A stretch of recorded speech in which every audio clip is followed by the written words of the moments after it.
የክፍል ሁለትን እይታ ስንጀምር ለጥቂት ቀናቶች ምርመራዎች እየተከናወኑ ሲቀጥሉ ጄኪያንግ ደግሞ ከወደቀችበት ተነስታ በምትፈልገው መንገድ ጨዋታውን ወደ ራሷ አድርጋ ስትመራው ከባሏ ጋር ተባባሪ ልትሆን ትችላለች በሚል ግምትም ፖሊሶችን ተጠቅማ የወንድሟን ሚስትንም በቁጥጥር ስር ስታውላትና ስለዚህ ነገር አባቷ በሚያውቅበት ሰዓትም ለልጁ ሲል በምትፈልገው መንገድ ሊያገለግላት ሊስማማ ችሏል። ከ3 ቀናቶች በኋላ ታዲያ እይታችን ወደፊት ይወስደንና ነፃ ናት ተብሎ ከእስር ቤት እንድትለቀቅ ስትደረግ አስቀድመው በተስማሙት መሰረትም ከሚስተር ና ጋር የካንግ በሆነው በካምፓኒው ስር የነበረውን የኃይል ማመንጫ ፕሮጀክት 300 ሚሊዮን በሚጠጋ ገንዘብ ለእሱ አስተላልፋ ሽጣለትና ልክ እንደ ፍላጎቷ ከግማሽ በላይ የሚሆነውን አክሲዮን ግን በስሟ ስታደርገው ስለዚህ ነገርም ካንግ በሚያውቅበት ሰዓት ላይ ለግል ጥቅሟ እንዲህ በቀላሉ እሱ ለብዙ ዓመታት የገነባውን ተቋም ስትጫወትበት ሲመለከት ከመጠን በላይ በሷ ሲናደድባት እና በተቃራኒው በሁሉም የተገፋውና አሁን ላይ እስር ቤት ውስጥ የሚገኘው ወንድሟ ደግሞ ተስፋ እየቆረጠ ቢመጣም እስከዛሬ ግን ሲንቃትና ሲጨቁናት የነበረችው የእንጀራ እናቱ በመምጣት የሚወደውን የሚበላ ነገርም ይዛለት ስለነበር እየሰጠችው ስትንከባከበውና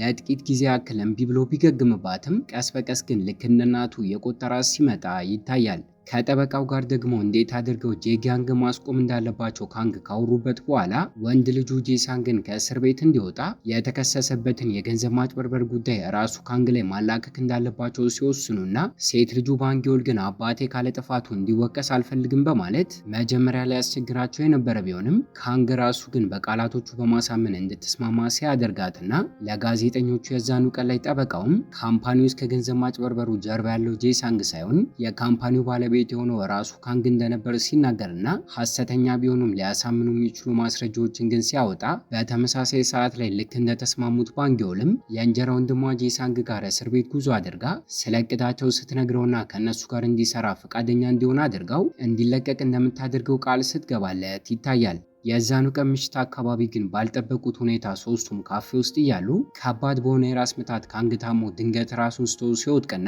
በአፋጣኝ ወደ ሆስፒታልም ሲወሰድ ሐኪሞቹም የኤሌክትሪክ ሾክ ማድረጊያ መሳሪያን ተጠቅመው ለብዙ ደቂቃዎች ከለፉ በኋላ እንዲነቃ ቢያደርጉትም ከአጠገቡ ያለው ሌላኛው ክፍል ውስጥ የሚገኘውና ጁኒያንግን የያዘው ትክክለኛ ሰውነቱ ግን እንደሞተ ሲወራና ባንጊዮልና እናቷም ስለዚህ ነገር በማወቃቸው ስቅስቅ ብለው ሲያለቅሱ ተቻክሎ ካንግም ቢሆን ወደ እነሱ ጋር ቢያምራም ዶክተሮቹ ሰዓቱ እንደረፈደ በመናገር ግን የአስክሬን ማቆያ ክፍል ሲያስገቡት ያየ ሲሆን ከመጠን በላይ እንዲገረም ያደረገው ነገር ግን የእሱ ሰውነት ውስጥ እንዳለ ወጣቱ ጁኒዮንግ እንደሞተና እድሜው ገፍቶ የነበረ ቢሆንም እሱ ግን የጁኒዮንግ ሰውነት ውስጥ ዳግም የመኖር እድል እንደተሰጠው ሲያምንና ገና ካለ ጊዜው ጁኒዮንግ በመሞቱ ግን የጥፋተኝነት ስሜት ተሰምቶት ተቻክሎ ሴት አያቱ ጋር ጉዞውን አድርጎ እያለቀሰ የሚያወራው ነገርም ሆነ የሚያለቅስበት ምክንያት ባይገባትም ግራ ተጋብታ እያየችው ግን መሞት የነበረብኝ እኔ ነበር በማለት ይቅርታ እየጠየቃት ይገኛል። ፎቶን አፍጦ እየተመለከተም ልክ እንዳንተ ሁኜ ሴት አያትክን እንከባከባለሁ በማለት ለሱ ቃል ሊገባለትም ችሏል። ታዲያ በቀጣዩ ቀን ላይ ከአንዳንድ ገና የቀብር ፕሮግራሙ እንደተከናወነ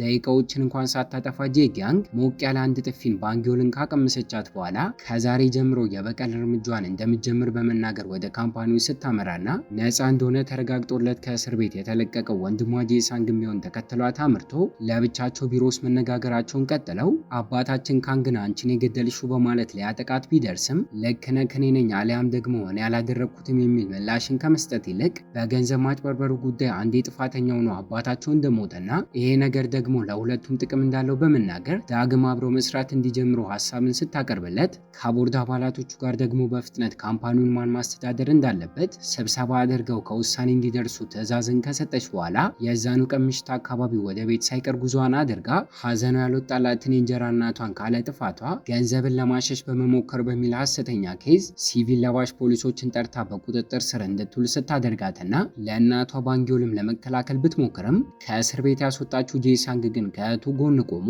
አብረን እንስራ በማለት ላቀረበችለት ሐሳብ የተስማማ በሚመስል መልኩ ከቤቱ ከፈለግሽ ለቀሽ ውጪ በማለት ባንጊዮል ላይ ከእህቱ ፊት ለፊት ሲጮህባት ይታያል። ከጥቂት ደቂቃዎች በኋላ ግን ክፍለው ስለብቻዋ እስክትሆን ድረስ ጠብቆ ለቅድሙ ንግግሩ ይቅርታ በመጠየቅ የእህቱን እምነት ለማግኘት ብሎ ያደረገው እንደሆነ ለደህንነቷ ሲባል ግን ከዚህ ቤት ለቃ እንድትወጣ በመናገር ሻንጣ ሙሉ ገንዘብ ሳይቀር ሲሰጣት ይታያል። ምሽቱ ከተጠናቀቀ በኋላ ልክ እንደቀዳችሁ ታዲያ እሷን በቀጣዩ ቀን ላይ እስከ ዛሬ በስሙ የተመዘገበውን እያንዳንዱ ንብረት ልትሰጣት ከጂጊያንግ ጋር ተስማምታ በምትኩ ደግሞ እናቷን ከእስር ቤት ነፃ እንድታወጣላት ያደረገች ሲሆን ካንግ ደግሞ በሌላ በኩል ለሞተው ጁኒዮንግ ቃል በገባው መሰረት ሴት አያቱን አስቀድሞ ቅንጡ የሆነ ቤት ውስጥ እንድትኖር ለማድረግ ቢሞክርም ያልተጋነንና ቀለል ያለ ህይወትን በመልመዷ ግን ይሄ ነገር ምቾትን ሳይሰጣት ሲቀርና በዚህ ምክንያት ጁኒዮንግ ይኖርበት ወደ ነበረው ቤት መልሶ ይዟት ሄዶ አስፈላጊ ነው ብሎ ያስበውን ነገር በሙሉ በማሟላትና ቤቱን በማስተካከል ግን ደስተኛ እንድትሆን አድርጎ በቻለው አቅም እየተንከባከባት ይገኛል።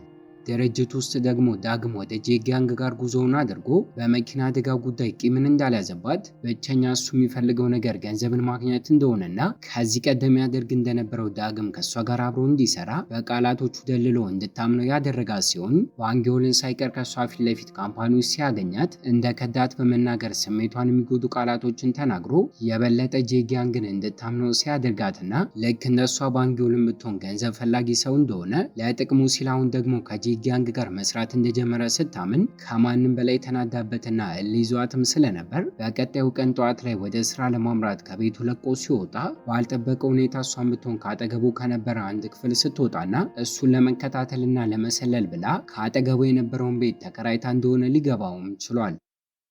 በፊልሙ መጀመሪያ አካባቢ አስቀድመን ባየነው መሰረት ግን ሆስፒታል ውስጥ ትክክለኛ ሰውነቱን እንድጠብቅለት ለአንዲት ነርስ ገንዘብ ከፍሏት ስለነበር ሆስፒታል አሁን ላይ አምርቶ ስለዛ ቀን የምታውቀው ነገር ካለ ሲጠይቃት ተቻኩላና የሆስፒታሉን የጓሮ በር ተጠቅማ የጄሳንግ ሚስትን ስትወጣ ተመልክታት እንደነበር ስትነግረውና ከተጠርጣሪ ሰዎች መካከል እሱም ቢሆን አንደኛዋ ሲያደርጋት የደህንነት ካሜራ ቅጂዎችን በመጠቀም ሲመለከታት ጥርጣሬው የበለጠ ሲጠነክርና ለጄጊያንግ አሁን ላይ እየሰራ በመሆኑ ሳይደብቅ ቃት ቪዲዮ ቅጁን አሳልፎ ሲሰጣትና ይሄ ነገርም የበለጠ እንድታምነው ሲያደርጋት ይታያል። ከመጠን በላይ ግን ካንግን ግራ እያጋባው የመጣው ነገር ጁኒዮንግ ከመሞቱ በፊት ያጋጠመው የነበረው የራስ ምታት ህመም አሁን ላይ ሞቶ እንኳን ሳይቆም አንዳንድ ያጋጠመው ስለነበር ከግጭቱ በኋላ የተፈጠረ የራስ ምታት ህመም ነው ብሎ ማሰብ ሲጀምርና እይታችን ግን ሚስቱ ወደ ነበረችው ጆ ጋር ሲወስደን ዶክተር የሆነውን የጄጊያንግን ባለቤት ተጠራጥረው ለቀናቶች ስትከታተለው ስለነበር በአጋጣሚ አንድ ቀን ምሽት አካባቢ ሰው የማይበዛበትና በጫካ ወደ ተከበበ አንድ ቤት ሲያመራ ስትከተለው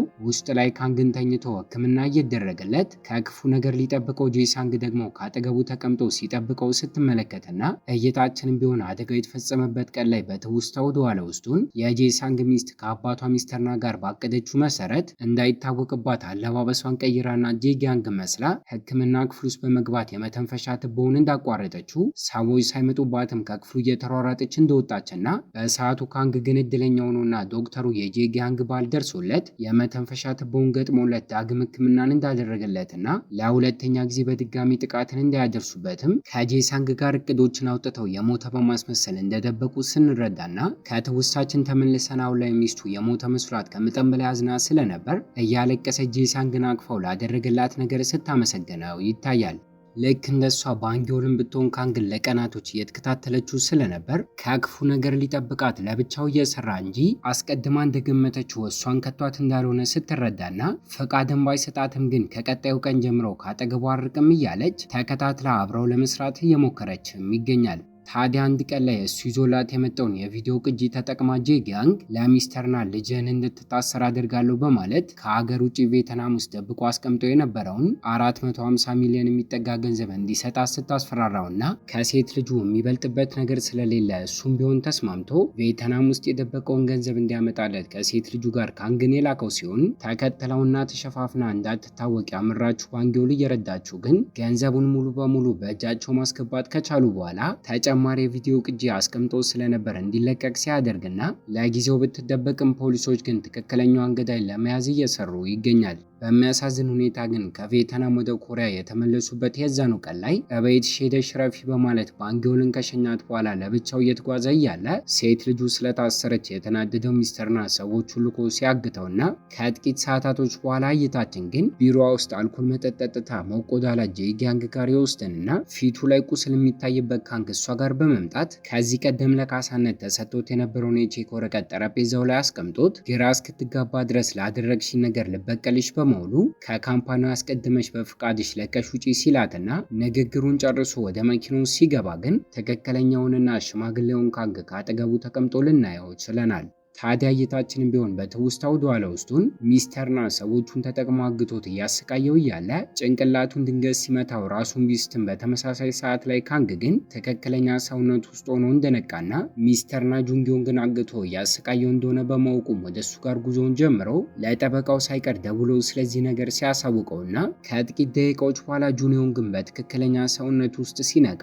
የሚስተርና ሰዎቹ ውሃ ውስጥ ሊጥሉት እየተዘጋጁ ስለነበር ኳስ ተጫዋች መሆኑ ጠቅሞት እንዴትም ብሎ ከነሱ በማምለጥ እግሬ አውጪኝ ብሎ ፈጥኖ ሲሮጥም ይታያል። ከፊት ለፊቱ እየመጣ ከነበረው ከካንግ ጋርም የተገናኘ ሲሆን ፖሊሶቹን ተጠቅመው ሚስተርናንም ሆነ ሰዎቹን በቁጥጥር ስር እንደዋላቸው እስከ ዛሬ ላጋጠመውና ለተፈጠረበት ነገር በሙሉ ጁንዮን ግን ካንግም ይቅርታ ከጠየቀው በኋላ የገዛ ልጆቹ ቢሆኑም እሱን የጎዱትን እንዳለ ግን እንዲቀጡ እንደሚያደርጋቸው ቃል እንደገባለትና ተስማምተው አብሮ መስራት እንደጀመሩ ልንረዳ ችለናል። ታዲያ ጁንዮንግ በቀጣዩ ቀን ላይ ከባንጊዮር ጋር ሲገናኝ ትላንትና ማታ ከሷ ከተለየ በኋላ እንደታገተ ሰምታ ስለነበር ተጨንቃ ጠበቀው ስታየው ገና ደስተኛ ሆና ዘላ ያቀፈችው ሲሆን ሆስፒታል ውስጥ እስከዛሬ ግን በካንግ ሰውነት ውስጥ እያለ ነቅቶና አይኑን ገልጦ ላያት ባይችልም አባቷ መስሏት ግን ከ2 ጊዜ በላይ በሳምንት ሆስፒታል እየተመላለሰች ስላጋጠማት ነገር ስለ ቀን ውሏና ጁንዮንግን ሳልወደው አልቀርም በማለት ስለ ታሪኳ ሳይቀር ትነግረው ስለነበር ደስተኛ ሆና አሁን ላይ ዘላ ስታቅፈው ሊገረም አልቻለም ነበር።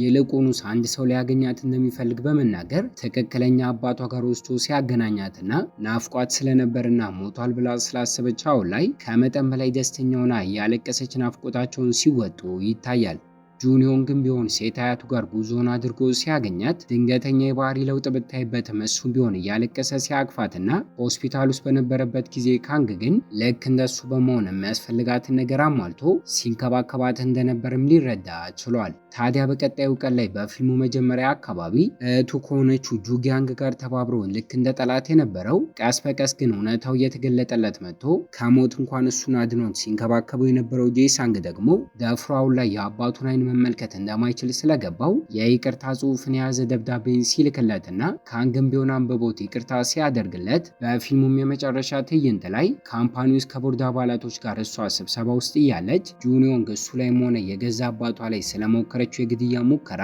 እንዲታወቅባት ሲያደርግና ሐሰተኛ ዜና ነው በማለት አስቀድማ ለመዋሸት ብትሞክርም ካንግ ግን ከተደበቀበት ወጥቶ እነሱ ጋር በመምጣቱ የቦርድ አባላቶቹንም ሆነ እሷን እንዲደነግጡ ሲያደርግና ከመኪና አደጋው በተጨማሪ በግድያ ሙከራ ካምፓኒ ውስጥ እስከዛሬ ባጭበረበረችው ገንዘብ ከቪዲዮ ቅጂ በተጨማሪ የገዛ ወንድሟ ሳይቀር የምስክርነት ቃሉን በመስጠቱ እዛው በቆመችበት ፖሊሶች መጥተው በቁጥጥር ስር ሲያውሏትና ከካምፓኒው ይዟት እየወጡ እያለ ግን ከፖሊሶች እስከዛሬ ተደብቃ የነበረችው የሚስተርና ልጅ ሕይወቷን ምስቅልቅሉን ያወጣችው ጄጊያንግ በመሆኗ ፍጥነት ጨምራ መኪናውን እየነዳችው ልትገጫት እሷ ጋር ስትደርስና ባደረገችው ነገር ተቀይሞ ቢጠላትም ልጁ በመሆኗ እንድትሞት የማይፈልገው ካንግ ግን ገፍትሯትና ሁለቱም ወድቀው ከመገጨት ቢድኑም ጭንቅላታቸው ላይ ግን ግጭት ሲያጋጥማቸው ይታያል። በመቀጠል እይታችን ከድፍን 2 ዓመታቶች በኋላ ወደፊት ይወስደንና ጄጊያንግ በግጭቱ አማካኝነት የመርሳት ችግር አጋጥሟት ከአጠገቧ ሳይለይ የተንከባከባት ያለውን ባለቤቷን ብቻ አስታውሳ ሳትታሰር እስክትድን ድረስ ሐኪም ቤት ውስጥ ሕክምና ሲደረግላትና ወንድሟ ጄሳንግ ደግሞ ከልጁ ጋር ከሀገር ውጭ ወጥቶ ሕይወቱን ከአዲስ ሲጀምር ድራማው ከጀመረበት ጊዜ ጀምሮ ጡረታ ለመውጣት አቅዶ የነበረው ካንግ ደግሞ ካምፓኒውን ለሴት ልጁ ባንጊዮልና ለሚያምነው ጠበቃ አሳልፎ በመስጠት ተሳክቶለት በመጨረሻ ጡረታ ሲወጣና ከመኪናው አደጋ በኋላ ህልሙ የሆነውን የእግር ኳስ ተጫዋችነት ቢያቆምም ጁንዮንግም ገንዘብን ካንግ ግን ኢንቨስት አድርጎለት አሰልጣኝ በመሆን የእግር ኳስ ክለብን መስርቶ አሪፍ ደረጃ እየደረሰ ሲመጣና በሚስጥር ቢይዙትም ከሴት ልጁ ባንጊዮል ጋር ግን የፍቅር ግንኙነት ውስጥ ስለነበር አንድ ቀን ላይ ካምፓኒ ውስጥ በአጋጣሚ ሲሳሳሙ ካንግ ሲመለከት ኮስታራውና ተቆጣጣሪ የሆነው ባህሪው እስካሁን ስላለቀቀው ግን ድምፁን ከፍ አድርጎ ለጁንዮንግ አይቻለሁ በማለት ሲያባረውና በሚያስቅ ሁኔታ ግን ከሱ ለማምለጥ ሲሞክር ወደ ካምፓኒው እየገባች ከነበረች ከአንዲት አርቲስት ጋር ተጋጭቶና ወድቆ ለሁለተኛ ጊዜ ራሱን በአርቲስቷ ሰውነት ውስጥ ሲያገኘውና የሴት ሰውነት ውስጥ አሁን ላይ በመሆኑም ከት ብሎ ሲስቅ እያየ ነው። እይታችንን እዚህ ላይ እናበቃለን። ከተመቻችሁ ላይክ፣ ለቻናሉ አዲስ ከሆናችሁ ሰብስክራይብ እና ሐሳብና አስተያየታችሁን ኮሜንት ላይ ያስቀምጣችሁልን። አዲስ በሆነ በቀጣይ በሌላ ፊልም እስኪያገናኘን ቸር ያቆየን።